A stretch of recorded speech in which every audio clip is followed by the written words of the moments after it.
पंजाब में इंतखाबी तशहीरी मुहिम आज शाम 6 बजे थम जाएगी। आखिरी दिन तमाम पार्टियां ज़्यादा से ज़्यादा वोटरों तक पहुंचने की पूरी कोशिश कर रही हैं। इलेक्शन कमीशन ने 20 फरवरी को होने वाले असेंबली इंतखाबात के लिए वोटिंग की तमाम तर तैयारियां भी पूरी कर ली हैं।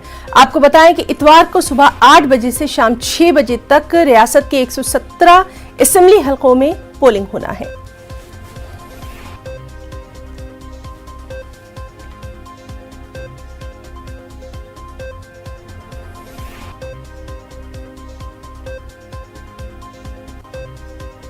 दो 2008 अहमदाबाद सिलसिलेवार धमाकों के मामले में खुसूसी अदालत आज सजा का ऐलान करेगी।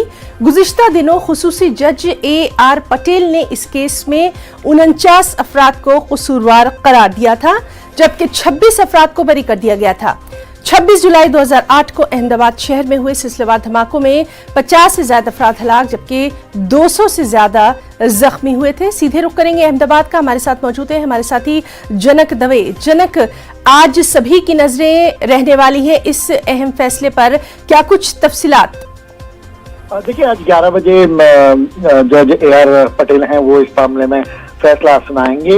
अब तक जो सुनवाई चली थी और पिछली बार जिस तरीके से 8 तारीख को सुनवाई चली थी उसमें 49 आरोपियों को 76 आरोपियों में से 49 को दोषी पाया गया था। आज उनका जो पनिशमेंट होगा, उनकी सजा कितनी होगी उसके मामले में, क्योंकि मामला जो मुख्य आरोपी हैं 49 में से उसमें कई पर राजद्रोह का मामला भी है, against the country, war against the country, ये एक धारा भी है। उसके अलावा 120 भी है।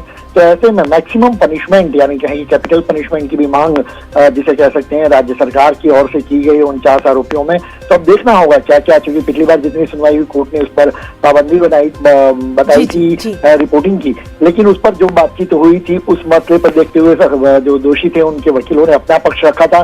दोनों सरकार और बचाव पक्ष दोनों ने अपनी अपनी बातें रखी थी और आज कोर्ट ने अपना मन बना लिया होगा और आज 11 बजे जो फैसला है वो प्रोनाउंस होगा और जितने 49 आरोपी हैं उनको सजा का ऐलान किया जाएगा। जी, तो लगातार इस अहम खबर पर नजर बनी हुई है। जनक दवे, बहुत बहुत शुक्रिया आपका तमाम तर तफसीलात के लिए।